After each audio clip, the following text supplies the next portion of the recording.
Pues vamos a iniciar hoy un nuevo estudio que bueno, yo creo nos vamos a tardar todo el año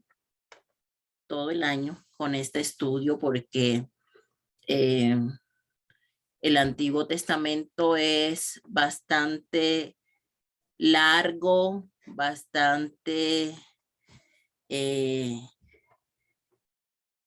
amplio y necesitamos tener comprensión total de todos los hechos del Antiguo Testamento para que nosotros podamos comprender la revelación progresiva que hay a través de la Biblia sobre Cristo. Amados hermanos, la palabra de Dios es la prueba más grande del amor que el Señor tiene para con nosotros.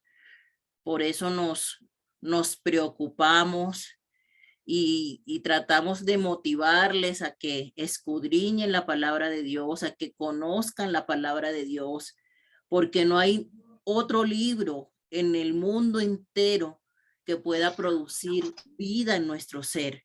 No hay otro libro en el mundo entero que pueda hablarnos directamente al corazón, tanto como lo hace la palabra de Dios. Por eso es necesario, hermanos. Y la palabra de Dios constantemente nos exhorta a que escudriñemos las escrituras, a que meditemos día y noche.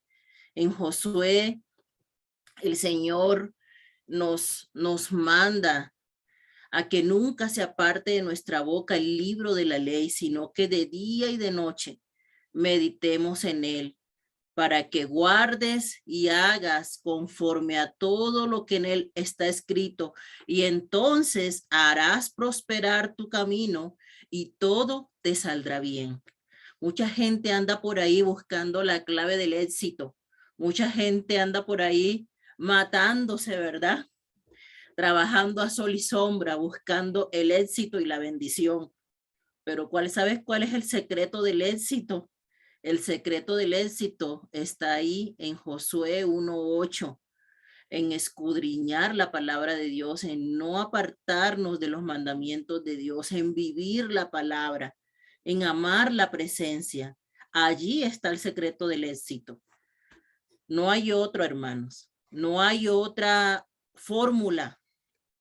No hay otra fórmula. Y a veces las personas anhelan la bendición de Dios, buscan la bendición de Dios, pero no quieren esforzarse, no quieren un compromiso real con el Señor. Y si nosotros no nos comprometemos a buscar al Señor con todo nuestro corazón, a darle el primer lugar, a darle la prioridad en nuestra vida, a que sea el Señor el que ocupe ese primer lugar en nuestros corazones, amados hermanos, nosotros por más que trabajemos, de verdad no vamos a poder gozar de las ricas bendiciones que hay en el Señor, porque la única manera en que la Biblia nos dice que nos deleitemos en el Señor y todo lo que anhela nuestro corazón nos será dado, pero hay una condición: deleitarnos en el Señor, darle la prioridad al Señor. Entonces, con esta introducción, amados hermanos, vamos a empezar este viaje, digo yo, por todo el Antiguo Testamento. Y pues la Biblia, amados hermanos, no es más que un conjunto de libros, ¿sí? Eso es lo que significa la palabra Biblia. Y está dividida en dos partes, ¿sí? El Antiguo y el Nuevo Testamento. El Antiguo Testamento relacionado con todos aquellos hechos que ocurrieron antes del nacimiento de Cristo, y el Nuevo Testamento relacionado con todos aquellos hechos que ocurrieron después del nacimiento de Cristo. ¿Qué significa testamento? Es un pacto, es un acuerdo entre dos partes. Pero posteriormente vamos a ver nosotros que espiritualmente hablando, cuando nosotros hablamos de un pacto, hace referencia a algo que, aunque ambas partes están de acuerdo, solamente Dios puede pactar con los hombres. ¿Por qué? Porque Dios es el único que siempre cumple. Dios es el único que nunca miente. Dios es el único que nunca cambia. Por tal motivo, es Dios quien hace pacto con los hombres. Porque hoy en día está muy de moda aquello de que pacta con Dios, pero pues a medida que vayamos avanzando en este estudio nos vamos a dar cuenta de que todos aquellos pactos mencionados en la Biblia hablan de una relación y de un compromiso donde es Dios quien tiene la iniciativa y donde es Dios el que tiene la capacidad de poder cumplirle al hombre.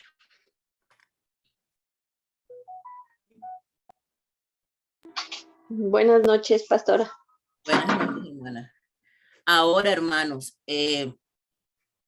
la palabra de Dios, como todos sabemos, ¿verdad? Ya es un conjunto de libros. ¿Cuántos libros tiene la Biblia? ¿Quién me quiere decir? ¿Cuántos libros son en total? 66. 66. Así es. ¿Cuántos libros hay en el Antiguo Testamento? 39.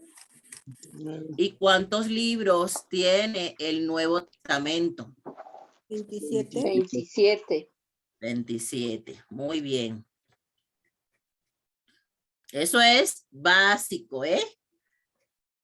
Entonces, ahí está. Déjenme ver que están ingresando personas. Estoy aquí dándoles el acceso. Eso es básico, ¿eh? Eso es preescolar 1 para todo cristiano, ¿verdad? Son 66 libros en la Biblia, 39 en el Antiguo Testamento y 27 en el Nuevo Testamento. Y a lo largo de toda la escritura hay un solo tema principal que es la historia de la redención. Y hay un personaje principal que es Jesucristo, porque desde el Génesis las escrituras nos revelan a Cristo. Hay muchísimos personajes, pero el personaje que vemos revelado en todos los libros del Antiguo y en todos los libros del Nuevo Testamento es Cristo mismo. Ahora, cuando hablamos de testamento, hay un sentido legal, ¿sí? En un sentido legal es un documento dejado por un difunto, ¿verdad? Acerca de la distribución de sus propiedades. Cuando alguien muere, ¿cierto? Y deja un testamento, sabemos que en ese documento está la última voluntad de esa persona en cuanto a qué se va a hacer con las propiedades que tiene. En un sentido espiritual, ¿sí? Los llamamos pactos entre Dios y la raza humana. En las escrituras, amados hermanos, están contenidas todas las promesas que nosotros como hijos de Dios, ¿verdad? Siendo adoptados como hijos, al ser adoptados somos herederos. ¿Herederos de qué? De todas las promesas contenidas en las escrituras. La Biblia fue escrita principalmente en el Antiguo Testamento en 2 idiomas, hebreo y algunas porciones en arameo. Esas algunas porciones están principalmente en el libro de Daniel, sí, en Daniel. Y en el Nuevo Testamento está escrito en griego koine, pero bueno, ahorita nos vamos a enfocar en el Antiguo Testamento, que es el estudio que nos compete en esta hora. Recuerden ustedes, esto es un recorderis para que nosotros tengamos plena conciencia ¿sí? Antes de empezar a estudiar el Génesis, de que el Antiguo Testamento fue escrito en varios materiales y anteriormente, ¿sí? Se estaba en forma de rollos en pieles, no estaba dividido en capítulos, no estaba dividido en versículos. Eso fue mucho tiempo después, ¿sí? Y que aquí me equivoqué en la diapositiva, pues antes de Cristo, pero fue en el 1220, ¿verdad? Después de Cristo, en Esteban Langton, y se dividió en versículos en el 1551 por Roberto Stephanus. Y eso ha sido algo que nos ha ayudado en el mejor estudio de las escrituras, porque imagínense nosotros a estas alturas para buscar una cita bíblica, si no estuviera dividida en capítulos y en versículos, ¿cómo haríamos, verdad? Sería una complicación. Y de hecho, como antes no estaba dividida así la Biblia, nosotros podemos ver que en las escrituras, tanto Jesús como los apóstoles, ¿verdad? De repente dicen, en el libro de la ley, en los profetas, oíste que fue dicho, ¿verdad? Pero no te dice, en Deuteronomio capítulo 2, versículo 3, dice no, porque pues simplemente no había esa forma de referirse a las escrituras porque no estaba dividida ni en capítulos ni en versículos, ¿sí? El objetivo de la Biblia es dar testimonio del Dios único. A lo largo de todas las escrituras, amados hermanos, nosotros podemos ver reflejado el carácter de Dios, los atributos de Dios. Y eso lo vemos desde el primer capítulo de Génesis. Ahorita lo vamos a ver con más detalle.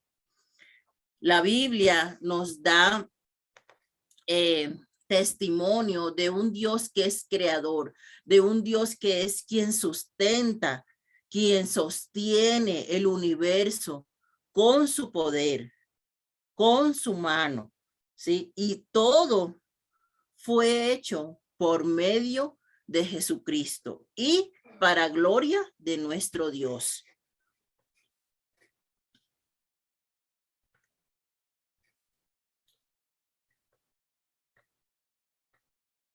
Aquí en esta diapositiva podemos ver las diferentes palabras que significan pacto en los distintos idiomas. En hebreo, pacto es la palabra berit, en griego es diateque. En latín significa pacto o testamento, ¿sí? Y en español significa pacto, acuerdo, o también nosotros, ¿verdad? En nuestro español lo traducimos como la voluntad de alguien. Eso es un testamento, ¿sí?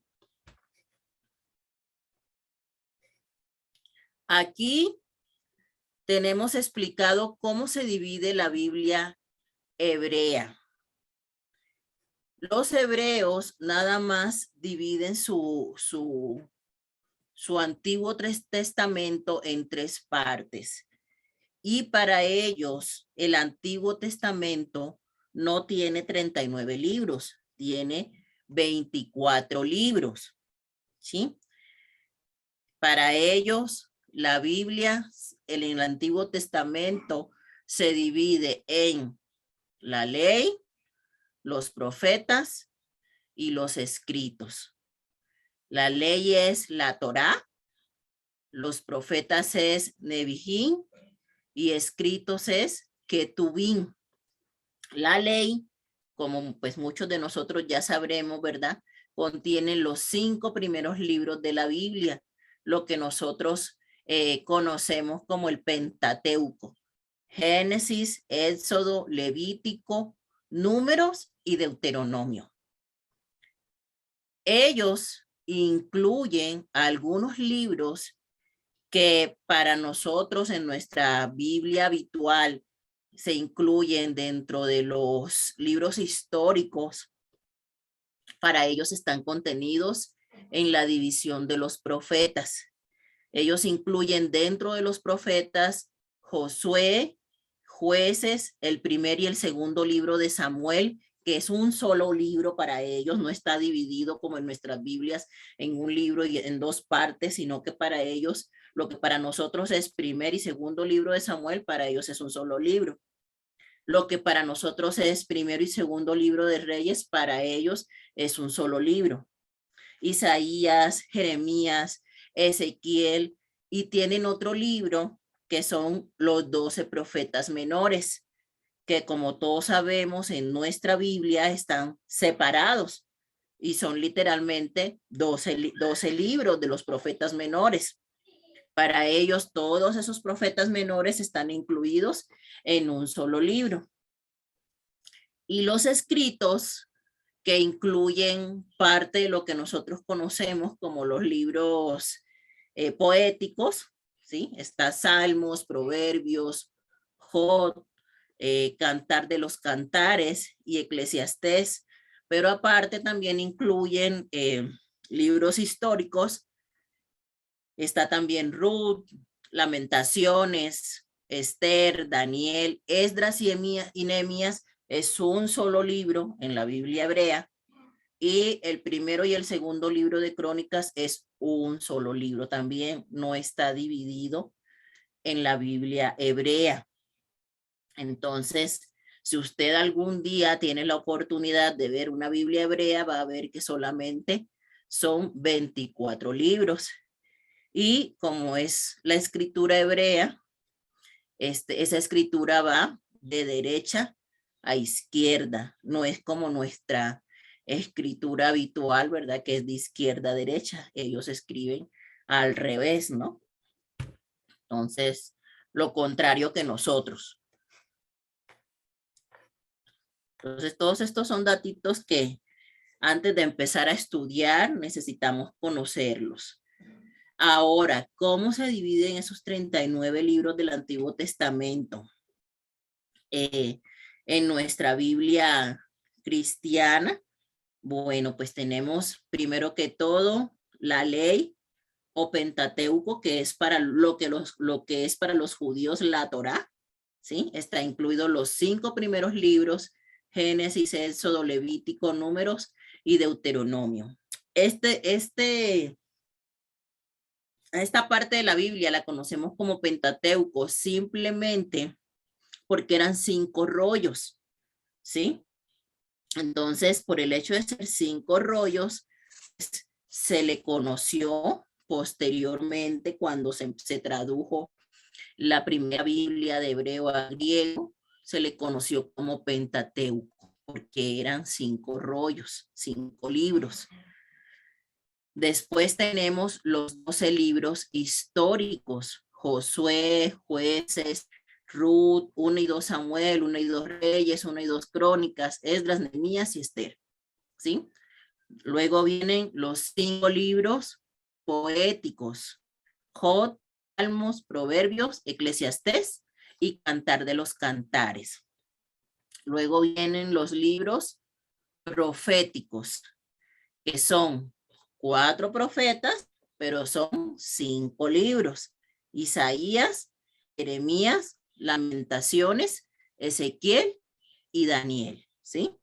Son 4 profetas. ¿Por qué? Porque el autor de Lamentaciones es el mismo Jeremías, ¿sí? Pero son 5 libros. Y posteriormente y por último, ¿verdad? En esta división de los libros del Antiguo Testamento, tenemos los 12 libros proféticos, que son los 12 profetas menores, ¿sí? Oseas, Joel, Amós, Abdías, Jonás, Miqueas, Nahum, Habacuc, Sofonías, ¿sí? Ageo, Zacarías y Malaquías. Así está dividida nuestra Biblia. Y a lo largo de toda la Biblia también existen diferentes géneros literarios. Existen el género poético, el género profético, el narrativo, ¿sí? Que nos cuenta como historias, el apocalíptico, el epistolar, que es el de las cartas, el de crónicas, el histórico, ¿sí? Son diferentes géneros literarios en los que están escritas las escrituras. En cuanto a la división en el tiempo, si nosotros observamos nuestra Biblia, vamos a ver que los libros están en un orden que no corresponde al orden cronológico en el cual sucedieron las cosas. Sin embargo, para un mejor estudio, dividimos esos libros en periodos específicos para una mayor comprensión de los eventos que ocurren a lo largo del Antiguo Testamento. Es así como, por ejemplo, en el Pentateuco hablamos de la formación de una nación. Y ya entrando en el Génesis, les voy a decir por qué hablamos de que en el Pentateuco se forma una nueva nación. Luego tenemos el periodo de la premonarquía, o sea, el periodo anterior a que hubiera reyes en Israel. Y este periodo se caracteriza por la conquista. Ustedes saben que todo el libro de Josué nos habla de las batallas que tuvieron que librar para poder conquistar la tierra prometida a la que el Señor les había permitido llegar. Luego viene el periodo de la monarquía. Este es el periodo durante el cual el pueblo de Israel está gobernado por reyes. Tenemos un periodo del Reino Unido donde un solo rey gobernaba a todo Israel. ¿Quién fue el primer rey de Israel? Saúl. Saúl. Saúl, muy bien. Y después de Saúl, David.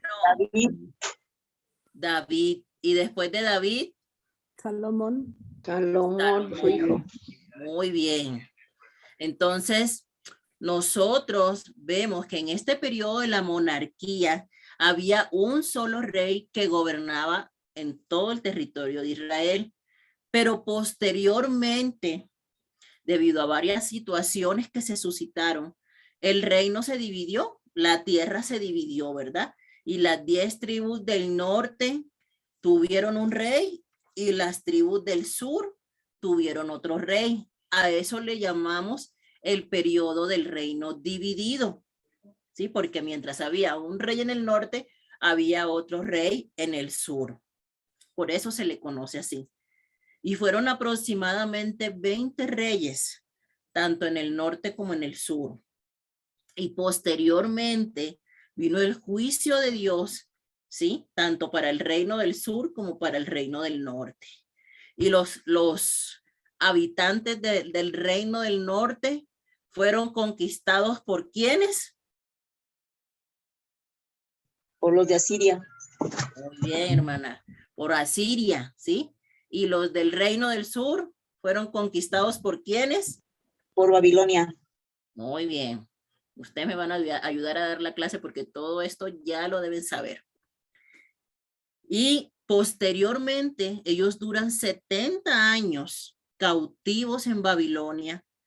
Y finalmente, gracias al decreto del rey Ciro, ellos regresan a Jerusalén. Y ese es el periodo que se le conoce como posmonarquía.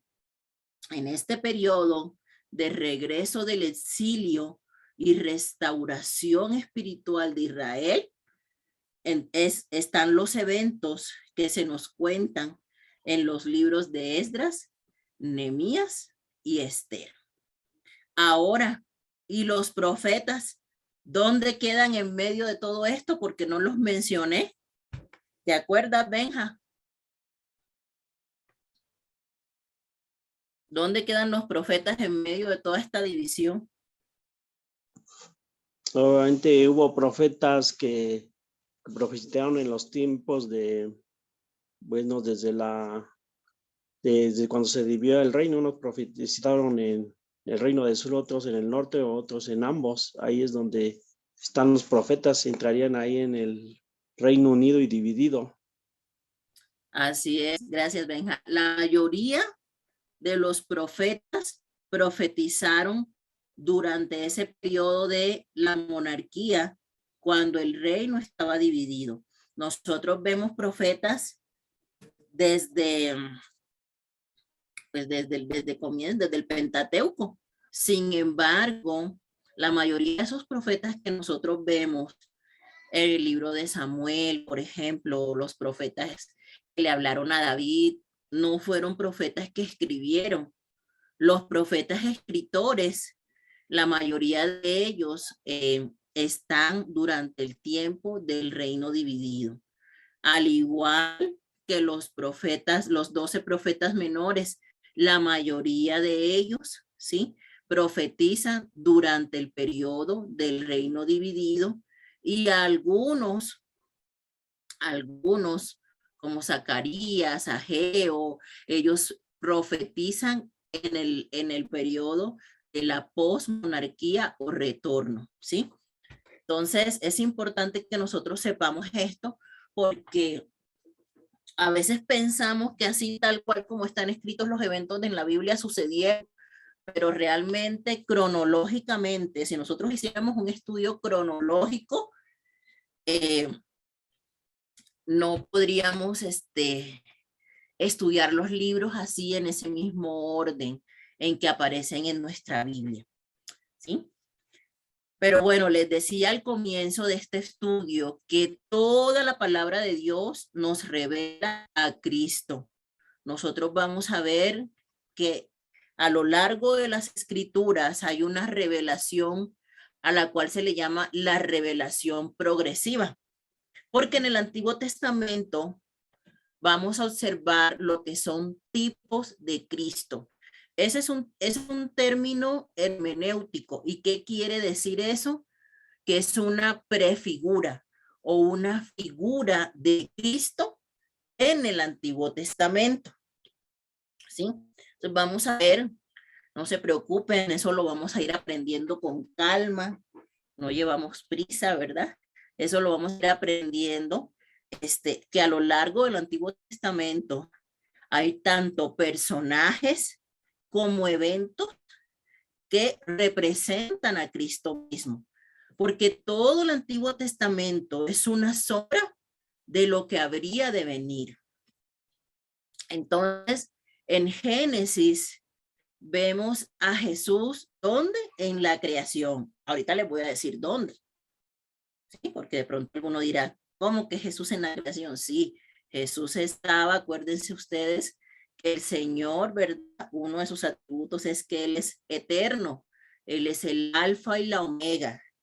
A Él nadie lo creó. Él es el creador, ¿sí? Y ahorita lo vamos a ver en nuestra Biblia. Jesús es la simiente de la mujer.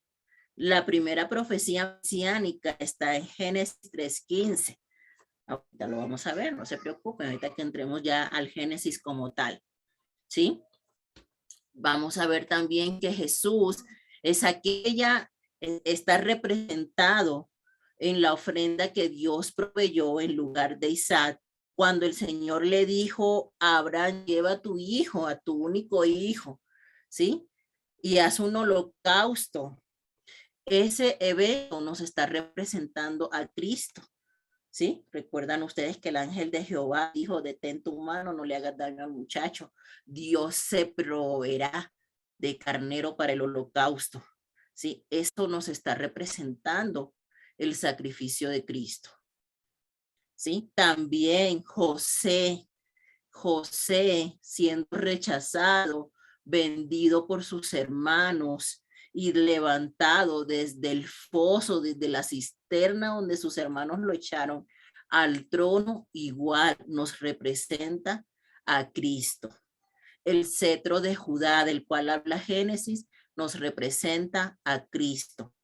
En el Éxodo, ¿cómo vemos a Jesús en el Cordero sacrificado cuando se instituyó la fiesta de la Pascua? En Levítico, ¿cómo vemos representado a Cristo? En el sacrificio por el pecado, ¿sí? Y en la institución de un sumo sacerdote que expiaría los pecados del pueblo. En Números, Jesús es la roca que dio agua y la serpiente levantada en el desierto, que todo aquel que la miraba era sano, ¿sí? Y la estrella de Jacob.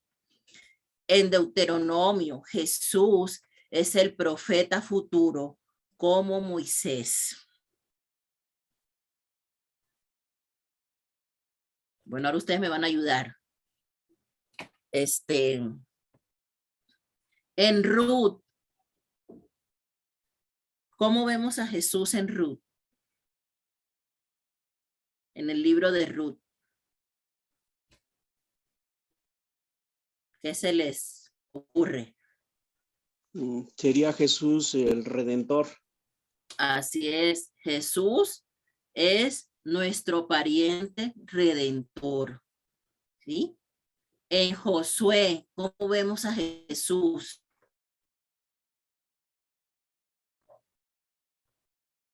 En el, ¿cómo se dice? Del comandante de los ejércitos, algo así dice la palabra. Capitán de los ejércitos celestiales, ¿verdad?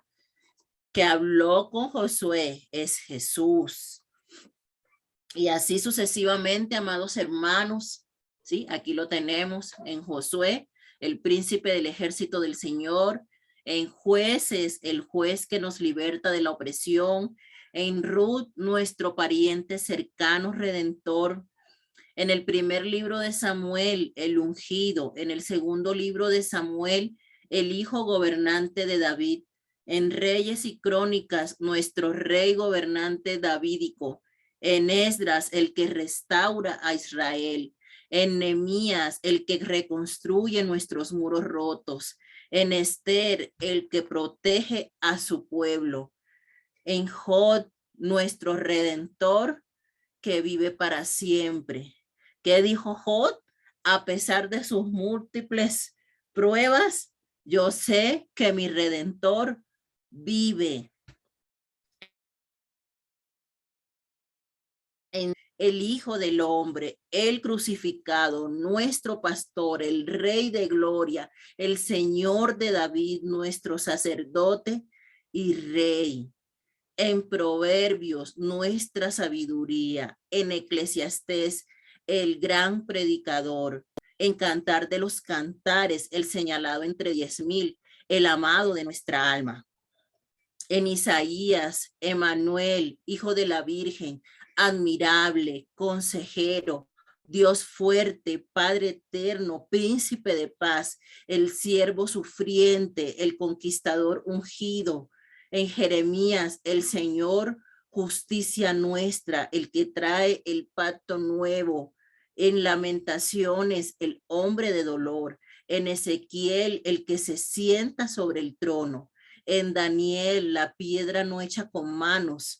El cuarto hombre en el horno ardiente, el Hijo del Hombre que viene en las nubes para reinar sobre todas las naciones. En Oseas, el que ama aún a los infieles, todo lo que Israel debiera haber sido como hijo de Dios. En Joel, el Salvador, el bautizador en el Espíritu Santo. En Amós, el que restaura el tabernáculo de David y salva a todos los que le buscan. En Abdías, el libertador en el monte de Sión. En Jonás, el que pasó 3 días y 3 noches en una tumba.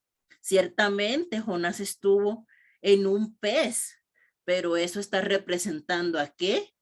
Y al hecho de que Jesús estaría 3 días y 3 noches en una tumba. El que ama a todas las naciones. En Miqueas, el Señor eterno de Israel, nacido en Belén. En Nahum, nuestra fortaleza y el juez de los malvados. En Habacuc, el justificador de los que viven por la fe. En Sofonías, el rey de Israel y Señor justo que muestra justicia de día en día. En Ageo, el deseado de todas las naciones.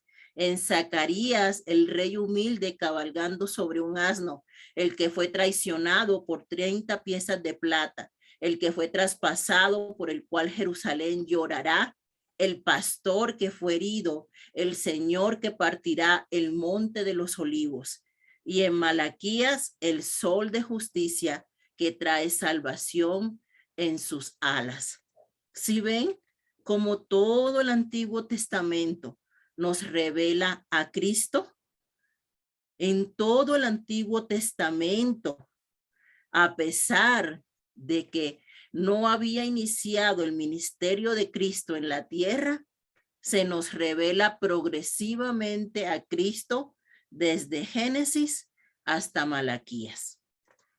Entonces, por eso decimos que Cristo es el personaje principal de la historia bíblica. Amén, amados hermanos. ¿Están despiertos? Sí. Amén. Amén. Entonces, les hablaba, ¿verdad? Que cronológicamente nosotros podemos dividir los eventos del Antiguo Testamento en etapas, ¿sí? Y tenemos primeramente la etapa de la creación que va en los primeros 11 capítulos de Génesis. Luego, la etapa patriarcal que nos cuenta la historia de los patriarcas. Desde Génesis capítulo 12 hasta el 50. Abraham, Isaac, Jacob y José. Y dentro de esta etapa patriarcal también se incluye el libro de Job. De hecho, históricamente se reconoce el libro de Job como el primer libro escrito del Antiguo Testamento.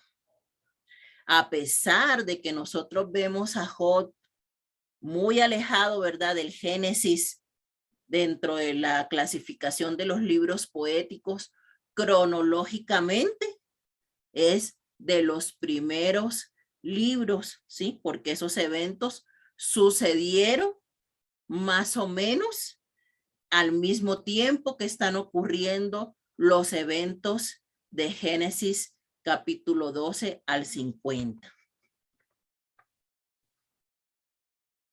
La etapa del Éxodo incluye Éxodo, Levítico, Números y Deuteronomio.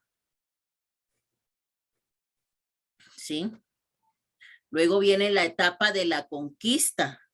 En esta etapa se incluyen todos los eventos ocurridos en el libro de Josué. Luego viene la etapa de los jueces y aquí se incluyen los eventos ocurridos en el libro de jueces, de Ruth y la primera porción del capítulo 1 al 7 del primer libro de Samuel. Luego viene la etapa del Reino Unido, donde efectivamente, como decíamos hace un rato, se nos cuenta toda la historia de los reyes de Israel cuando era un solo rey, Saúl, David y Salomón. Toda la historia de Saúl, David y Salomón la encontramos en el primer libro de Samuel, del capítulo 8 al 31, en el primer libro de Reyes, del capítulo 1 al 11, en el primer libro de Crónicas, en el segundo de Crónicas, del 1 al 9, e incluimos dentro de esta etapa del Reino Unido Salmos, Proverbios, Eclesiastés y Cantar de los Cantares. ¿Por qué razón? ¿Quién me dice? ¿Por qué razón incluimos dentro de esta etapa del Reino Unido Salmos, Proverbios, Eclesiastés y Cantar de los Cantares? Cuando queremos hacer un estudio cronológico de la Biblia.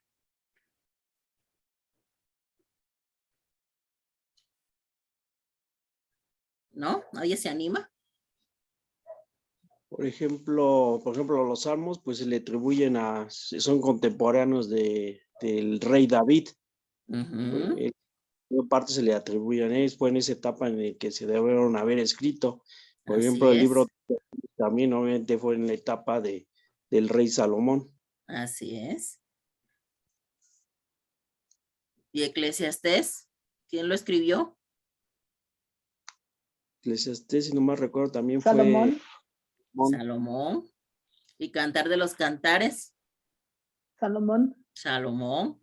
Entonces, por eso cuando queremos hacer un estudio, gracias Benja y hermana Pati, un estudio cronológico de el Antiguo Testamento, tenemos que incluir estos libros que fueron escritos en su mayoría por los reyes, ¿verdad?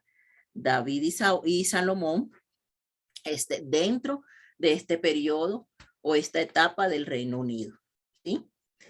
Ahora, en el reino dividido, cuando empieza a reinar un rey en el norte y otro rey en el sur, aquí están todos los eventos de primer libro de Reyes a partir del capítulo 12, del segundo de Reyes, del segundo de Crónicas, y como ustedes ven, la mayoría de los profetas menores y también mayores, ¿sí? Está Abdías, Joel, Jonás, Amós, Oseas, Isaías, Miqueas, Nahum, Sofonías, Jeremías, Habacuc y Lamentaciones.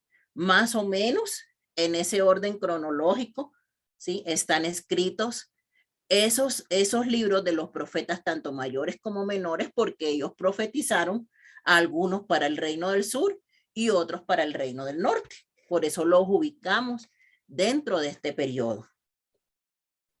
Posteriormente viene la etapa de la cautividad. Los libros que fueron escritos durante la cautividad fueron Daniel y Ezequiel. Tanto el joven Daniel como el joven Ezequiel estaban cautivos en Babilonia, ¿verdad? Fueron cautivos, llevados cautivos a Babilonia. Por eso ellos están aquí dentro de esta etapa de la cautividad. Cuando los judíos estuvieron 70 años en Babilonia. Y la etapa del retorno, aquí incluimos Esdras, Esther, Nehemías, Ageo y Zacarías y Malaquías. Entonces, estos libros fueron escritos cuando el pueblo judío retornó a Jerusalén. Así nosotros podemos hacer un estudio cronológico de la Biblia. Y esto se los comento pues para que sepamos, porque a veces tenemos esa idea, ¿verdad? De que así como están escritos, así tal cual sucedieron las cosas, y resulta que no es así, ¿verdad? Permítanme buscar la otra presentación y ahora sí, después de este preámbulo, empezamos con el Génesis.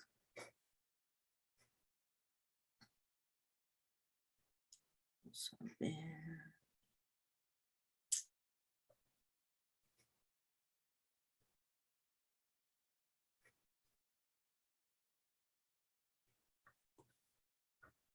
¿Quiénes se propusieron leer toda la Biblia durante este año? A ver. ¿Quiénes están haciendo el esfuerzo? ¿Nadie? ¿Nadie se animó? Yo. Amén. Yo también. Pati. Ah, qué bueno. Yo Los también. felicito, Pastor. las felicito, hermanos, y les animo a que continúen leyendo, porque seguramente a las personas que han leído, pues el estudio se les va a hacer más sustancioso porque van a comprender todo, ¿verdad? Porque es diferente leerlo a que te lo cuenten, ¿cierto? Siempre va a ser diferente la experiencia, leerlo a que te lo cuenten. Entonces, los que no lo han hecho, los animo a que podamos llevar esa lectura diaria de las escrituras para que nadie nos eche cuento, ¿verdad? Bueno, entonces tenemos nosotros que en esta primera porción del Génesis, los actores principales o los personajes principales van a ser, bueno, aparte de Dios, ¿cierto? Adán, Abel, Enoc y Noé. Y los temas principales durante este periodo son la creación, la caída, el diluvio y la torre de Babel. Génesis significa origen, principio o nacimiento. Cuando se estudia en el original hebreo, ¿sí? En hebreo este libro se llama Bereshit, principio. ¿Por qué? Porque todos los libros del Pentateuco en hebreo reciben el nombre de las primeras palabras con las que empieza el libro. Entonces, cuando nosotros empezamos a leer Génesis, ¿qué dice la Biblia? En el principio creó Dios los cielos y la tierra.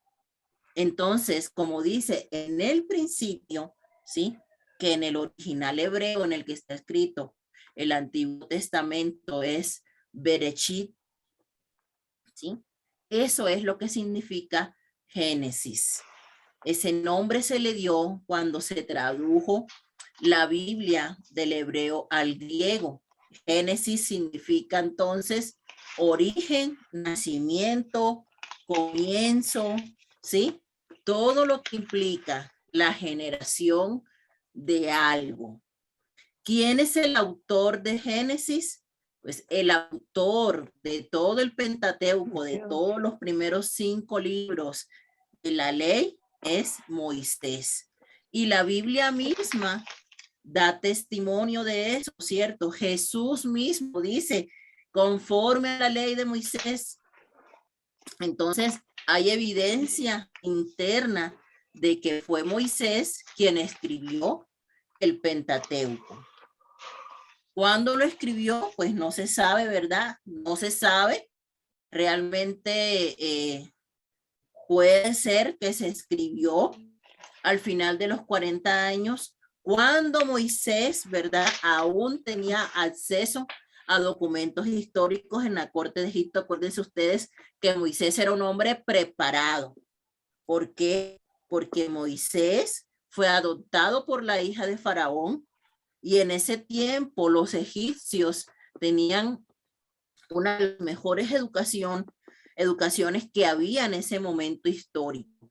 Entonces Moisés fue un hombre preparado académicamente y que sabemos que posteriormente vivió su proceso espiritual, ¿verdad? De 40 años en el desierto, pero también tuvo una preparación académica excelente durante todo el tiempo que él estuvo viviendo en el palacio de Faraón. ¿Cuál es el propósito principal de Génesis? Revelar el origen y el propósito del universo, de la vida y de la humanidad. Exponer la naturaleza de la relación de Dios con el hombre, que es una relación personal, ¿sí?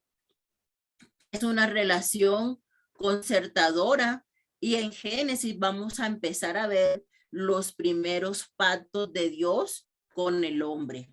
Vamos a empezar a ver en Génesis cómo surgió la historia del pueblo de Israel. Y aquí en Génesis 3:15, como les había mencionado hace un momento, se nos empieza a revelar al Mesías prometido. En Génesis se nos narra la historia de la creación, la relación de Dios con el hombre y la promesa de Dios a Abraham y a sus descendientes. Amados hermanos, cuando nosotros empezamos a leer el libro de Génesis,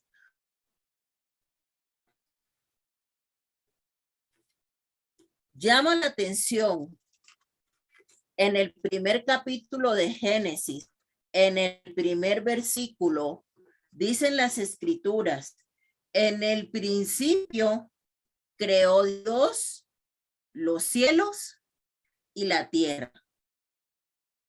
La Biblia no se preocupa por contarnos de dónde surgió Dios, si Dios existe, las teorías sobre la existencia de Dios. La Biblia da por sentado la existencia de Dios.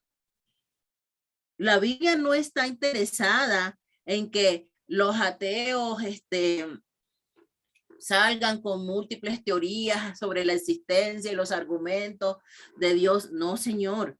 La Biblia da por sentado que Dios existe. No se pone a darle explicaciones al ser humano acerca de la existencia de Dios. Simplemente dice, en el principio creó Dios. Y da por sentada la existencia de Dios.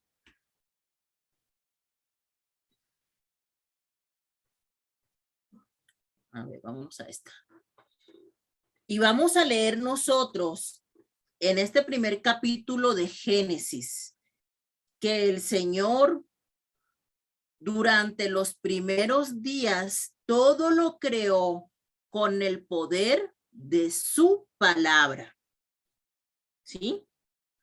Dice a partir del capítulo, del versículo 3, vamos a encontrar una frase que es repetitiva. Y dijo Dios, sea la luz, y fue la luz.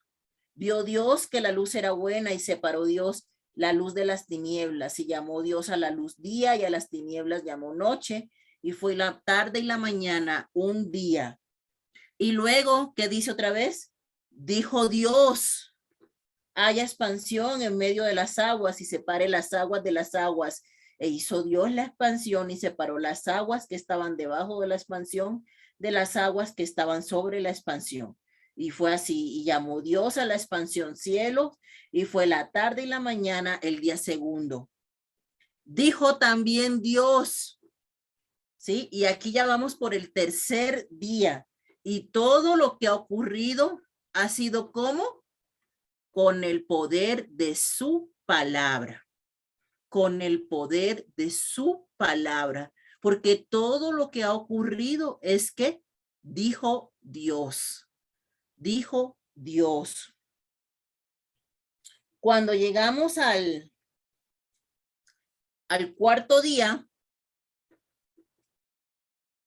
en el versículo 14 dice, dijo luego Dios, haya lumbreras en la expansión de los cielos para separar el día de la noche y sirvan de señales para las estaciones, para días y años. Luego, al quinto día, a partir del versículo 20, dice, dijo Dios, produzcan las aguas seres vivientes. El agua iba a producir seres vivientes. Dios, con el poder de su palabra, le dio a las aguas la capacidad de producir seres vivientes. ¿Sí? Y luego, hasta el sexto día, dice la palabra, y luego dijo Dios, produzca la tierra seres vivientes según su género, bestias y serpientes y animales de la tierra según su especie, y fue así. Y hasta ahora todo ha ocurrido con el poder de su palabra. ¿Cierto?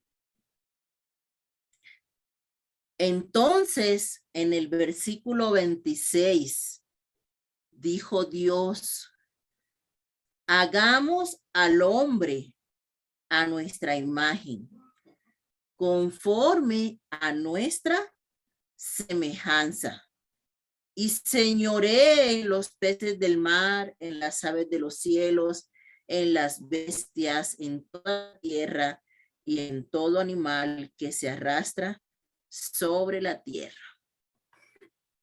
Y aquí entonces la pregunta es,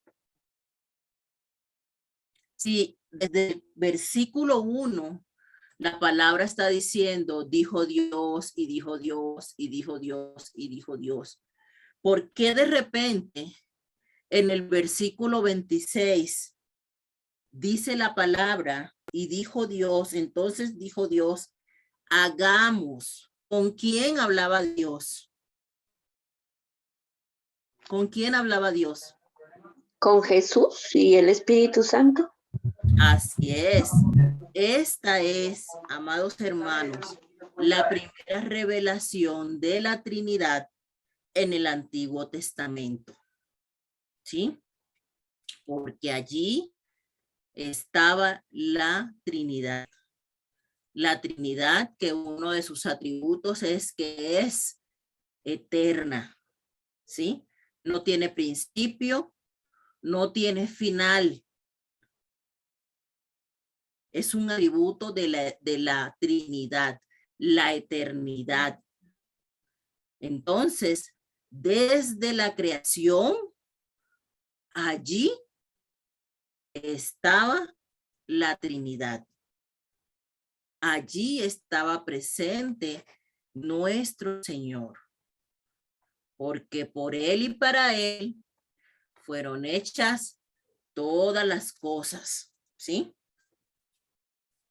Ahora, hermanos, en el original, en este primer capítulo de Génesis, en el original hebreo, el Señor se escribe, o cuando nos hablan, la palabra hace referencia a Dios, hace referencia a Elohim, que es el Dios creador.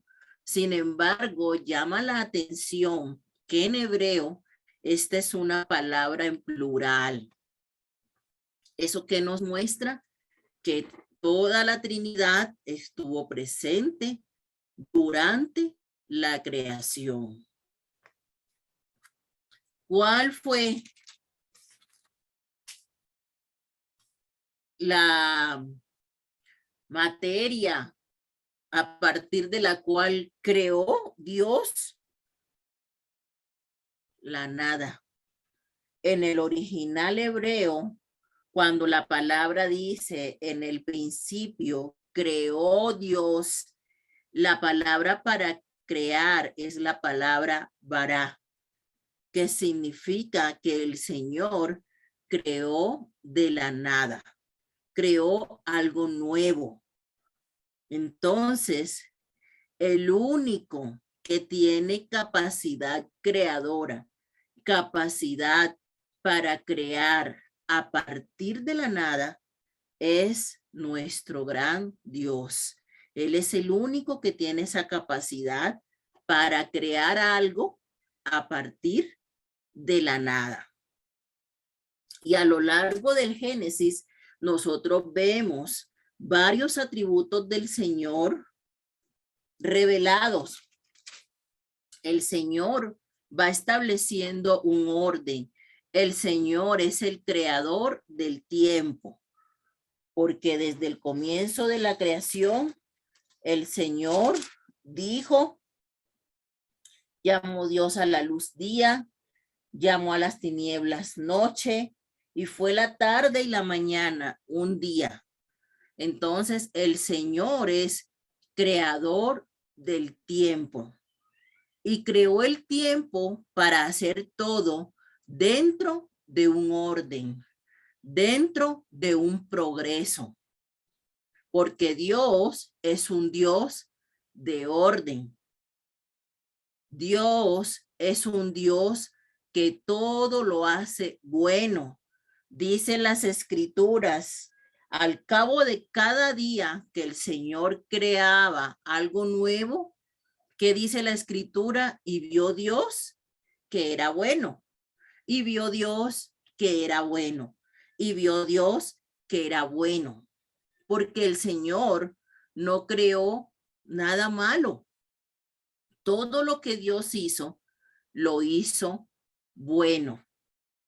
¿Sí? Sin embargo, nosotros, los seres humanos, fuimos los que dañamos por causa de la desobediencia ¿sí? Ese hecho de que inicialmente todo era bueno. Entonces, vamos a ver nosotros que en el Génesis se nos registra a nosotros la primera rebelión de la humanidad contra Dios. Y ahorita vamos a ver esto bien a detalle porque es importante. Mientras que Apocalipsis, el último libro de la Biblia, nos registra la rebelión final. Génesis nos registra la entrada del pecado, mientras que Apocalipsis nos registra la eliminación del pecado. Luego les voy a compartir el material para que ustedes puedan ver con calma todos los versículos. Génesis nos registra la imposición de la maldición y Apocalipsis nos registra el levantamiento de esa maldición. Génesis nos registra el comienzo de la muerte y Apocalipsis nos habla del final de la muerte, cuando todos vamos a estar en el cielo y vamos a tener vida eterna los que hemos creído en Cristo Jesús. Génesis nos registra la creación de los presentes cielo y tierra y Apocalipsis nos habla de la creación de un nuevo cielo y de una nueva tierra. Y en este primera porción de este estudio de Génesis, como les comentaba, estos son los temas que vamos a ver: la historia de la creación, la caída del hombre, el diluvio, el comienzo del hombre. Y aquí están los versículos para que puedan posteriormente hacer sus anotaciones.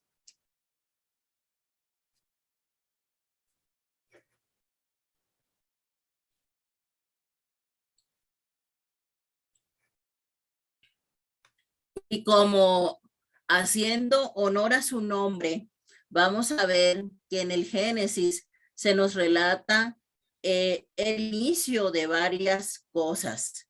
En Génesis se nos habla de la única etapa en que Dios descansó. Nosotros hemos leído, ¿verdad?, en nuestra Biblia, que Dios no duerme, ¿cierto? Sin embargo, aquí en este relato de la creación, nosotros podemos observar que el séptimo día Dios descansó de la obra que había hecho. Nos muestra en Génesis, este libro de los orígenes, de los comienzos, el primer ser humano creado, que fue Adán, y el primer ser humano engendrado, que fue Caín. El primer hombre que murió, que fue Abel, y el primero que no murió, que fue Enoc. Podemos ver nosotros que en este libro se nos habla de la primera boda, que fue ¿quién y quién? ¿Con quiénes instituyó Dios el matrimonio? ¿Con qué personajes? Con Adán y Eva. Adán y Eva, ¿cierto? Dice la palabra que el Señor los bendijo y les dio la orden de multiplicarse, ¿verdad? Entonces aquí en el Génesis vemos nosotros la primera boda. Vemos el primer asesinato. ¿Cuál fue el primer asesinato? Que mató a Abel. Caín mató a Abel. Ese es el primer asesinato del cual se tiene registro en la historia bíblica. La primera promesa del Mesías que les dije que está ¿dónde? En Génesis 3:15. 15. Génesis 3:15. Muy bien. Vemos, ¿verdad?, la religión humana versus la redención divina. Y ahorita les voy a contar por qué decimos esto. Un barco posado sobre un monte. ¿Qué barco era ese? El de Noé. De Noé. El arca de Noé. Y una torre que se levanta en una llanura. La de ¿Qué Babel. torre era esa? De Babel. La torre de Babel. Muy bien. Estas son las historias que nos cuenta el Génesis.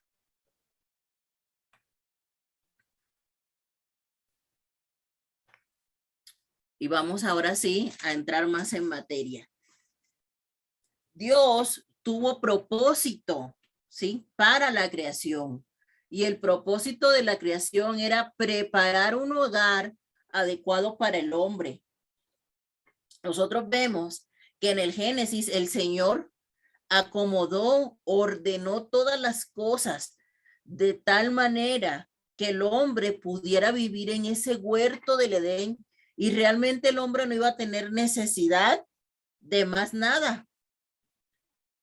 Podemos ver, como vimos ahorita en los versículos, el poder de la palabra de Dios. Dios dice y su voluntad se cumple. Podemos ver la bondad de Dios en el hecho de que todo lo que él hizo era bueno. Todo lo que el Señor hizo, lo hizo dentro de un equilibrio, dentro de un orden. ¿Para qué? Para que el desarrollo del hombre, tanto físico como mental, como espiritual, fuera adecuado. Y puso al hombre como mayordomo, puso al hombre como administrador, como corona de la creación, hecho con sus propias manos. ¿De quién? De la Trinidad. ¿Hecho de qué? Del polvo de la tierra. Adán viene de la palabra Adama, que es suelo en hebreo o polvo. El nombre Abraham viene de la raíz original hebrea para el polvo. Y científicamente se ha demostrado, amados hermanos, que los mismos componentes que tiene el polvo de la tierra los tiene el cuerpo humano. Y eso no es casualidad, eso es evidencia de que efectivamente lo que la Biblia dice es verdad. Y también vemos cómo el Señor de la costilla de Adán creó a Eva, que significa vida, o en algunas versiones dice madre de todos los vivientes, ¿verdad? Cuando el Señor hizo a Adán, nosotros vemos que él se preocupó por crearlo a su imagen y su semejanza. ¿Qué quiere decir que el hombre está hecho a imagen y semejanza de Dios? ¿Será lo que algunos andan diciendo por ahí que somos diosesitos? Bueno, he escuchado eso, ¿no? En algún púlpito por ahí, que somos diosesitos. ¿Será que eso es lo que quiere decir que somos hechos a la imagen de Dios? ¿O quién me puede dar una opinión? ¿Qué significa el hecho de que nosotros estamos hechos a imagen y semejanza de Dios? ¿Quién me quiere dar su opinión? ¿Están despiertos? Es como, más que nada, y bueno, lo que yo me acuerdo es que hechos a imagen de Dios, de acuerdo a los atributos que Dios tiene, los que son comunicables para nosotros. Así es. Dios tiene atributos comunicables, como el amor, como la santidad, como la bondad, la misericordia. En ese sentido, nosotros fuimos hechos a la imagen de Dios, pero no en un sentido físico. ¿Por qué no pudo ser en un sentido físico? Porque Dios es espíritu. ¿Estamos de acuerdo? Dios es espíritu. Entonces, no pudimos haber sido hechos a la imagen de Dios en relación a algo físico. Estamos hechos a la imagen de Dios, como bien lo decía la hermana, por los atributos comunicables de Dios. Como Dios es santo, ¿sí? Él demanda de nosotros ¿qué? Santidad. ¿Por qué? Porque estamos hechos a su imagen y semejanza. Como Dios es misericordioso, Él demanda de nosotros que seamos misericordiosos. Como Dios es amor, Él demanda de nosotros que lo amemos a Él y a nuestro prójimo, porque Dios es amor. ¿Sí? Entonces somos hechos a su imagen y semejanza en cuanto a los atributos que Dios nos comunica a nosotros como seres humanos. El Señor llamó al hombre a sojuzgar y a llenar la tierra. ¿Qué quiere decir eso? Que nosotros somos mayordomos de la creación. La palabra dice que la creación gime, ¿sí? Por la manifestación de los hijos de Dios. ¿Por qué? Porque cuando el hombre cayó, aún la creación fue afectada. Aún sobre la tierra cayó juicio. Y ahorita lo vamos a leer para que lo veamos a detalle. Aún sobre la tierra cayó el juicio de Dios. Y por eso es que la creación espera la manifestación de los hijos de Dios, porque nosotros somos responsables de cuidar la creación. Entonces nosotros, como hijos de Dios, vamos a dar cuentas al Señor de lo que hicimos con la creación que Él puso para que nosotros viviéramos dentro de un equilibrio y tuviéramos una mayordomía en la tierra. El Señor nos va a pedir cuentas como administradores. Entonces no piense usted que puede maltratar a los animales o puede andar por ahí arrancándole las ramas a los árboles y que el Señor no le va a pedir cuentas de eso, porque el Señor nos va a pedir cuentas de su creación, porque Él nos puso a nosotros a sojuzgar la tierra. A veces pensamos que esas cosas no son importantes,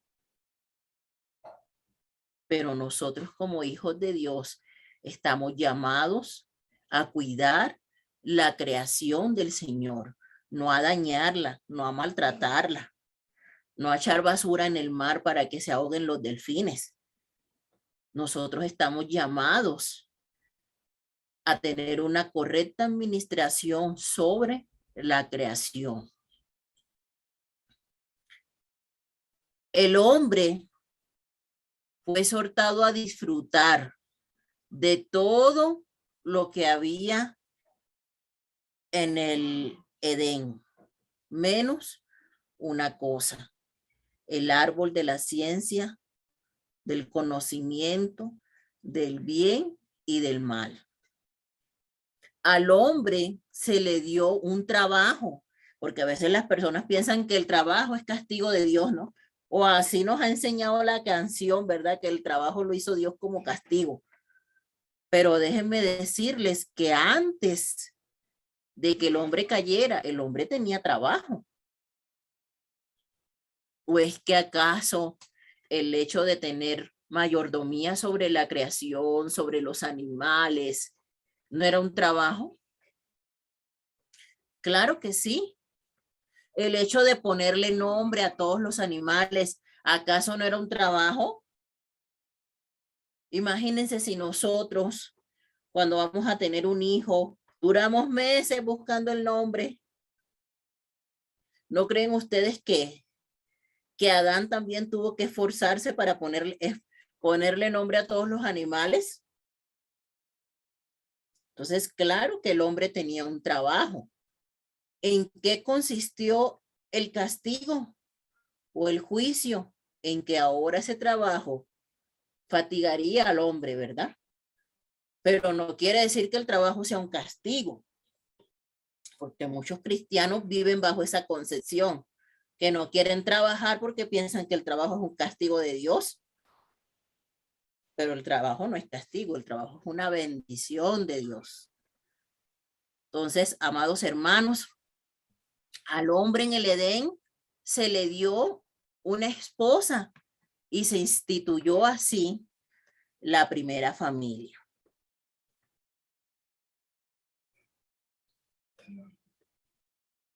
El hombre tiene un espíritu para tener comunión con Dios, una voluntad para obedecerle y un cuerpo para servirle. Y el día de reposo es para darle adoración a nuestro Creador por todo lo que Él hizo en nosotros.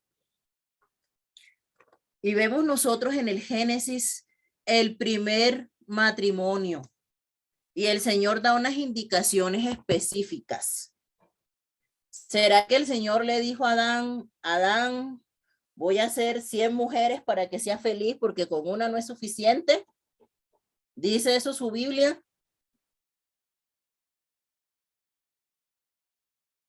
Hermanos, ¿alguna de las No. Biblias de ustedes dice eso? No. Que Dios le hizo 2 o 3 Ya. o 4 para que Adán estuviera feliz. No, ¿verdad? Entonces, el Señor instituyó un matrimonio dentro de la monogamia. La voluntad de Dios es un hombre para una mujer. Esa es la voluntad del Señor. La voluntad de Dios es que la relación matrimonial sea indisoluble.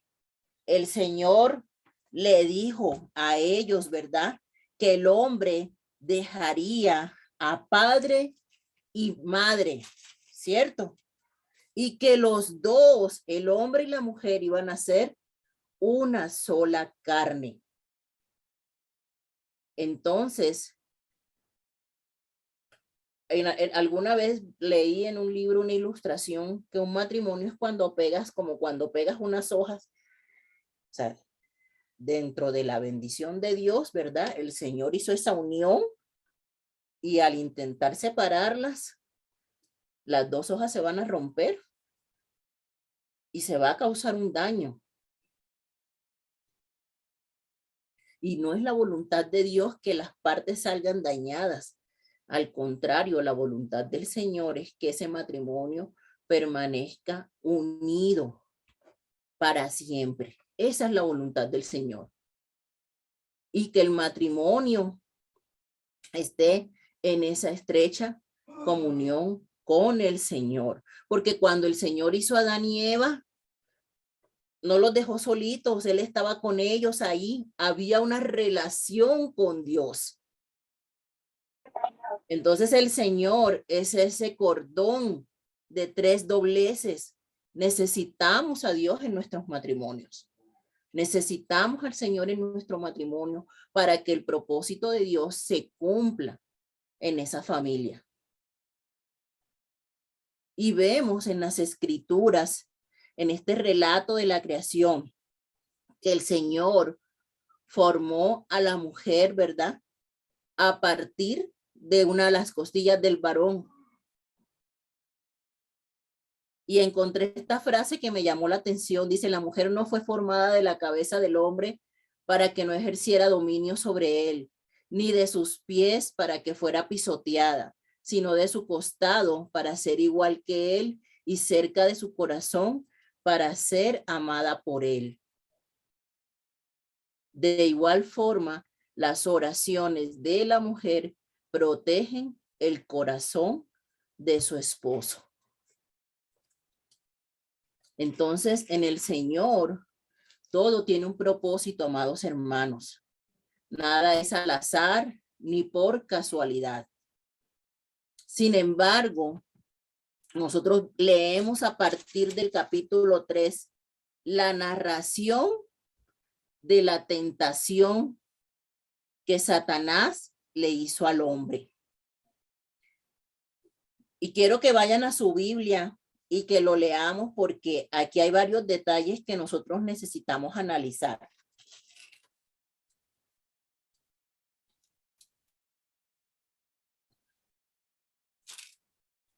Dice en el capítulo 3 de Génesis, pero la serpiente era astuta más que todos los animales del campo que Jehová Dios había hecho, la cual dijo a la mujer, con que Dios os ha dicho, no comáis de todo árbol del huerto. A ver, hermanos, ¿Dios le dijo eso a la mujer? ¿Dios le dijo que no comiera de todo árbol del huerto? No. No. ¿Qué fue lo que le dijo Dios? Que Vamos no al comiera capítulo 2. del árbol del bien y del mal, nada más, pero no de todos. Yes. Vamos al capítulo 2, versículo 8, para que lo vean ahí con sus propios ojos. Dice la palabra, y Jehová Dios plantó un huerto en Edén, al oriente, y puso allí al hombre que había formado. Y Jehová Dios hizo nacer de la tierra todo árbol delicioso a la vista y bueno para comer. También el árbol de la vida en medio del huerto y el árbol de la ciencia del bien y del mal.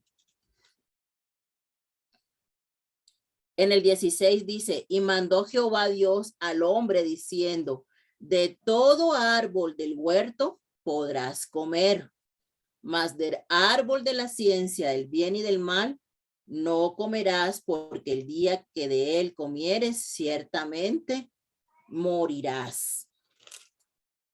Y entonces la serpiente le dice a la mujer, con que Dios os ha dicho, no comáis de todo árbol del huerto. Y aquí tenemos al padre de mentira, al primero que distorsionó la palabra de Dios, porque Dios nunca dijo eso. Dios no les dijo que no comieran de ningún árbol, como Satanás estaba afirmando. Dios en ningún momento dijo eso. Entonces vemos aquí cómo Satanás desde el comienzo engaña a los hombres por medio de la misma táctica vieja de siempre, distorsionando la palabra de Dios. Esta expresión con que lleva incluido sembrar duda, ¿sí? Sembrar duda en el corazón. Entonces la mujer respondió a la serpiente, del fruto de los árboles del huerto podemos comer, pero del fruto del árbol que está en medio del huerto, dijo Dios, no comeréis de él, ni le tocaréis para que no muráis. Otra. Y aquí tenemos la primera mala interpretación, porque cuando dijo Dios que no tocaran el árbol, a ver, ¿en qué momento dijo Dios eso? No, ¿verdad? Si leemos bien el versículo 16, en ningún momento dijo Dios que no lo tocaran. Nada más dijo, el día que de él comieres, ciertamente morirás. Pero aquí, la mujer, ¿verdad? Yo creo que de ahí surgió el mito de que las mujeres son chismosas, porque esta parte le agregó a la palabra de Dios. Porque dice, el Señor dijo que no comiéramos ni lo tocáramos. Y ahí vemos cómo entonces la distorsión de la palabra y la mala interpretación de la palabra, la adulteración de la palabra de Dios, ¿sí? Lleva a una cantidad de eventos que finalizan con la caída del hombre. Entonces, le dice la serpiente, dice, entonces la serpiente dijo a la mujer, no moriréis. O sea, sembró duda en su corazón, incredulidad en su corazón, contradiciendo lo que Dios había dicho. Dice, sino que sabe Dios que el día que comáis de él, serán abiertos vuestros ojos y seréis como Dios, sabiendo el bien y el mal. Y entonces, ¿qué pasó? Ante esta duda que Satanás sembró en el corazón de la mujer, dice el versículo 6, y vio la mujer que el árbol era bueno para comer, que era agradable a los ojos y árbol codiciable para alcanzar la sabiduría, y tomó de su fruto y comió, y dio también a su marido, el cual comió así como ella. Entonces, ¿qué pasó? pues esta mujer, ¿verdad? Creyó lo que Satanás le dijo, de que al comer del fruto ella iba a ser como Dios. Y entró la codicia a su corazón y decidió tomar el fruto y comerlo. Ahora, hay quienes dicen, es que Dios fue el que tentó a Adán y Eva al haber colocado ese árbol ahí para que ellos pecaran. Sin embargo, la palabra dice, amados hermanos, que Dios no tienta a nadie. Dios no tienta a nadie. El único tentador es Satanás. Entonces, ¿por qué sucedieron estas cosas? El Señor nos creó con un libre albedrío. Y para usted poder ejercer ese libre albedrío, usted tiene que tener la capacidad de decidir. Si el hombre no hubiera tenido capacidad de decidir, entonces, ¿dónde queda el libre albedrío? Para que haya un libre albedrío, tiene que haber un camino A y un camino B, para que usted decida por cuál de los dos caminos se quiere ir. Y entonces, dentro de ese libre albedrío, las personas escogerán si se van, ¿verdad?, por el camino espacioso que lleva a la muerte eterna, o si entran por la puerta estrecha que lleva a la salvación. Pero tiene que haber dos opciones para que usted pueda tener la libertad de decidir. Porque si a usted nada más, si a usted le dicen, bueno, o es blanco, escoge con cuál te quedas. ¿Habrá oportunidad de ejercer el libre albedrío? No, porque a usted nada más le están dando una opción, blanco o blanco. Entonces era necesario que el hombre tuviera esa libertad para decidir desde el Edén, porque fue creado con un libre albedrío. Entonces, el Señor ciertamente le advirtió al hombre, no comas de este árbol, porque si tú comes de este árbol, tú vas a morir. Y es como el hombre que bajo el conocimiento de las cosas le advierte a otro que no sabe el peligro que puede correr. Por ejemplo, y esta ilustración me gusta mucho, es como un médico, ¿verdad?, que le puede explicar a usted, bueno, fíjese que el cáncer lo puede producir tal y tal situación, le puede causar A, B, C y D síntomas, ¿sí? Va a hacer que usted se sienta de esta manera, de esta otra. Pero eso lo sabe el médico porque lo ha estudiado, pero no porque al médico le haya dado cáncer. Y por eso el médico está en la capacidad de explicarle al paciente en qué consiste un cáncer. Pero no porque lo haya vivido, sino porque tiene pleno conocimiento de todo lo que el cáncer puede provocar. Asimismo, el Señor, ¿verdad?, le dijo al hombre, no comas de este árbol de la ciencia del bien y del mal, porque el día que comas de él, ciertamente morirás. Efectivamente, el Señor, ¿sí?, como es omnisciente, como todo lo sabe, conoce el bien y conoce el mal, pero no porque él lo haya experimentado, porque él es un Dios santo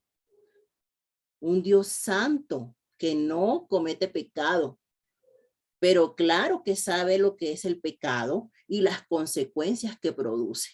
Y por eso fue su advertencia para el hombre, para que el hombre no experimentara la culpa, la vergüenza, el dolor y la separación que conlleva en sí el hecho de cometer pecado. Pero el hombre quería experimentarlo por sí mismo, ¿cierto? Y entonces, ¿qué hizo? Decidió desobedecer a Dios. Y en el momento en que desobedecen, ¿qué sucede? Dice el versículo 7. Entonces fueron abiertos los ojos de ambos y conocieron que estaban desnudos. Porque anteriormente estuvieron desnudos todo el tiempo y no se sintieron incómodos el uno con el otro, ni mucho menos, porque no tenían ese conocimiento del mal, pero ahora ya lo tuvieron. Entonces sus ojos fueron abiertos y al sentir por primera vez el hombre experimentar la culpa y la vergüenza por el pecado, ¿qué hacen? Dice, entonces cosieron hojas de higuera y se hicieron delantales. Entonces vemos nosotros, amados hermanos, como el mismo hombre, ¿sí? Trató de tapar su pecado. Y por eso es que al comienzo les decía, bueno, en el Génesis se nos habla del comienzo de la religión, porque la religión es lo que el hombre hace para acercarse a Dios. Y esto fue lo que ellos hicieron, la forma en la cual ellos pensaron que podían acercarse a Dios tapándose con esas hojas. Dice, y oyeron la voz de Jehová Dios que se paseaba en el huerto al aire del día, y el hombre y su mujer, ¿qué hicieron? Se escondieron de la presencia de Jehová Dios entre los árboles del huerto. Y esta es otra gran mentira en la cual el hombre ha vivido engañado por generaciones. Porque el hombre piensa que cuando peca, si lo hace donde nadie lo ve, no pasa nada. Pero se nos olvida que el Señor todo lo ve, amados hermanos. Quizás alguien puede pecar y puede decir, nadie me vio. Aquel que comete pornografía se encierra en su cuarto y dice, nadie me vio. Aquel que anda adulterando va con esa otra mujer o con ese otro hombre a un lugar donde nadie lo conoce y se engaña a sí mismo diciendo, nadie me vio. Aquel que se droga busca un callejón oscuro donde drogarse para que su familia no se entere y se engaña a sí mismo diciendo, nadie me vio. Pero Dios no puede ser burlado y Dios no puede ser engañado. Dios todo lo ve. Tierra. A nuestro Dios no lo podemos engañar. Y su palabra dice que todo lo oculto sale a la luz. Usted podrá engañar a los hombres. Podrá engañar a los hombres diciendo, ay, no fui a la iglesia porque me dolía aquí, me dolía allá. Pero Dios, que conoce los pensamientos y escudriña los corazones, sabe si de verdad usted no fue porque estaba enfermo o porque le dio flojera ir. A Dios no lo podemos engañar, amados hermanos. Y ese ha sido el pensamiento errado de los seres humanos durante muchos años, así como Adán y Eva, que creyeron poder esconderse detrás de un árbol de la presencia de Dios. Pero de la presencia de Dios no nos podemos esconder, porque Él conoce aún hasta lo más profundo de nuestros pensamientos, aún hasta lo más profundo de nuestros corazones. Entonces es un error pensar que lo que hacemos en oculto no va a salir a la luz. Entonces el versículo 9 nos dice, mas Jehová Dios llamó al hombre y le dijo, ¿dónde estás tú? Y él respondió, Oí tu voz en el huerto y tuve miedo porque estaba desnudo y me escondí. Y es ese sentimiento que experimenta el hombre cuando está delante de la presencia de Dios, porque delante de la presencia de Dios nada podemos ocultar. Delante de la presencia de Dios estamos completamente desnudos. Por eso siempre le decimos a los hermanos, cuando usted ore, ore con toda sinceridad, porque delante del Señor estamos desnudos. No haga oraciones repetitivas, no haga oraciones protocolarias. Haga una oración sincera y háblele al Señor de su verdadera condición, porque delante del Señor estamos completamente expuestos. Delante del Señor estamos completamente expuestos. Entonces, por eso, Adán y Eva tuvieron ese sentimiento de miedo delante de la presencia de Dios, porque ya conocían el mal. Y Dios le dijo, ¿quién te enseñó que estabas desnudo? Obviamente el Señor ya sabía lo que había pasado, porque Él todo lo sabe. ¿Has comido del árbol del que yo te mandé, no comieses? ¿Y qué hizo el hombre? Y el hombre respondió, la mujer que tú me diste por compañera me dio del árbol y yo comí. Otra reacción del hombre por generaciones. Intentar echarle la culpa a Dios de sus males.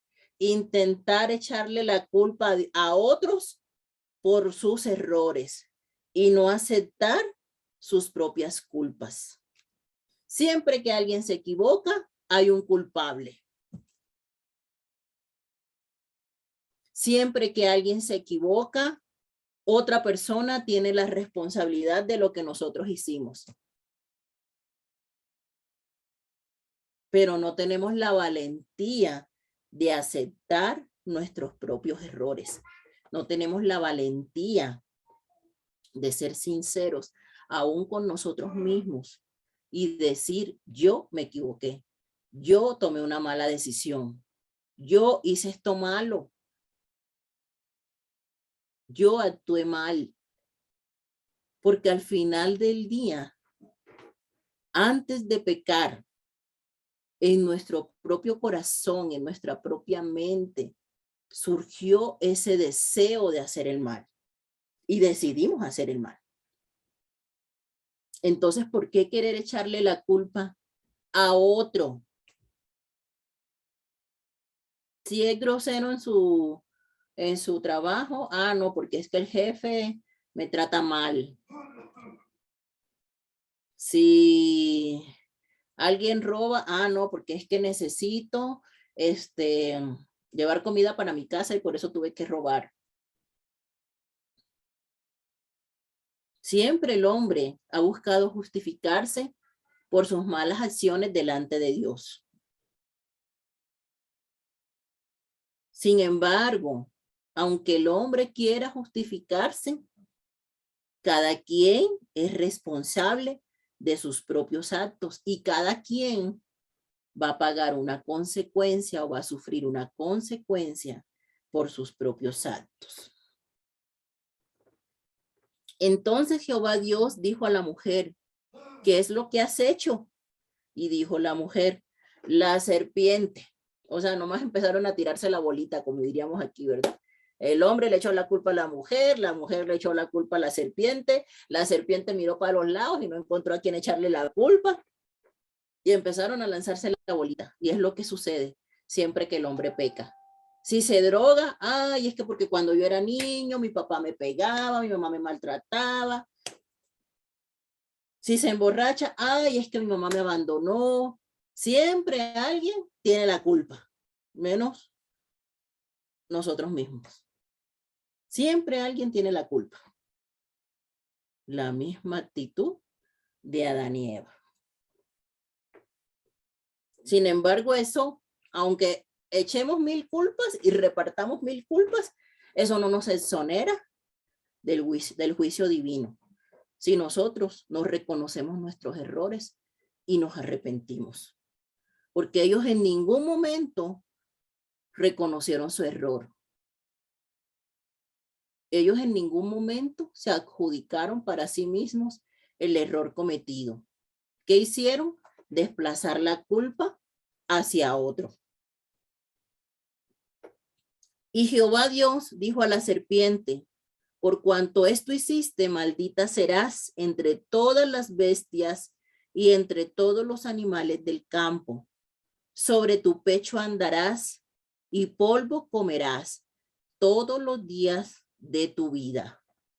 Y aquí vemos entonces, después de la caída, cómo viene juicio. Viene un juicio aquí sobre la serpiente. ¿Cuál era el juicio? Arrastrarse sobre su pecho y comer polvo todos los días de su vida. Y aquí viene la promesa de la redención.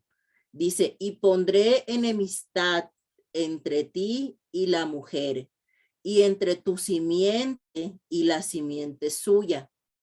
Esta te herirá en la cabeza, y tú le herirás en el calcañar. Amados hermanos, esta es la primera promesa mesiánica que encontramos en el Antiguo Testamento. Esa simiente que iba a herir a Satanás en la cabeza es Jesucristo. Jesucristo es la simiente de la mujer que heriría a Satanás en la cabeza. Mientras que Satanás le heriría ¿dónde? En el talón, en el calcañar. Pero no es lo mismo una herida en el talón, que fue todos los sufrimientos que Jesucristo padeció en la cruz, a una herida en la cabeza, que es una herida mortal, porque Jesús venció a Satanás en la cruz del Calvario. Esta es la primera promesa de redención. Viene el juicio sobre la mujer. A la mujer le dijo, multiplicaré en gran manera los dolores en tus preñeces. Con dolor darás a luz los hijos, y tu deseo será para tu marido, y él se enseñoreará de ti. Y este fue el juicio para la mujer, amados hermanos. El dolor en la procreación y la subordinación al hombre, que hasta el día de hoy y a lo largo de toda la historia, la mujer aún hoy sigue sufriendo por causa de esto. Porque aunque la mujer quisiera gobernar al hombre, no es así, amadas hermanas. Y a lo largo de la historia hemos visto el sufrimiento de las mujeres, porque aún hoy hay culturas donde la mujer es un cero a la izquierda, donde la mujer siempre va tras el hombre, donde la mujer literalmente no vale nada. Hubo juicio también sobre el hombre. Al hombre dijo, por cuanto obedeciste a la voz de tu mujer y comiste del árbol que te mandé diciendo, no comerás de él, maldita será la tierra por tu causa. Entonces hubo juicio sobre la tierra. Con dolor comerás de ella todos los días de tu vida. Entonces, como pudimos ver, ya el trabajo existía. Pero ¿qué sucede? Que ahora el trabajo iba a causar fatiga, que ahora el trabajo iba a causar dolor. ¿Sí? El trabajo para Adán en el Edén fue un trabajo placentero, pero ahora el trabajo lo iba a poner a sudar.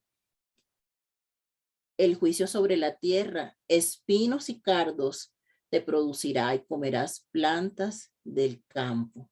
Con el sudor de tu rostro comerás el pan hasta que vuelvas a la tierra, porque de ella fuiste tomado, pues polvo eres y al polvo volverás. Pero aquí sucede algo interesante, hermanos, que aún en medio de este juicio vemos la gracia de Dios. ¿Cómo vemos la gracia de Dios? Fue el Señor quien buscó a Adán, porque Adán y Eva, ¿qué hicieron? Esconderse de la presencia de Dios. Sin embargo, fue el Señor quien los buscó, porque en el versículo 9 dice, mas Jehová Dios llamó al hombre. Entonces es el Señor quien tiene la iniciativa en la redención. Es el Señor quien nos busca, es Él quien nos amó primero. En el versículo 21 dice, y Jehová Dios hizo al hombre y a su mujer túnicas de pieles y los vistió. Entonces, el Señor en su gracia los cubrió de su pecado. ¿Y los cubrió con qué? Con piel de animales. Y para poderlos haber cubierto con piel de animales, tuvo que haber un sacrificio de un animal. Porque sin derramamiento de sangre no hay redención de pecado. ¿Estamos de acuerdo? Y dijo Jehová Dios, he aquí, el hombre es como uno de nosotros, sabiendo el bien y el mal. Ahora pues, que no alargue su mano y tome también del árbol de la vida y coma y viva para siempre. Y lo sacó Jehová del huerto del Edén para que labrase la tierra de que fue tomado. Entonces, por gracia, lo sacó del Edén. Y por gracia, en Génesis 3:15, le prometió al hombre un salvador. Entonces, amados hermanos, hasta aquí vamos a dejar. Vamos a seguir en la siguiente clase deleitándonos con el Génesis. Y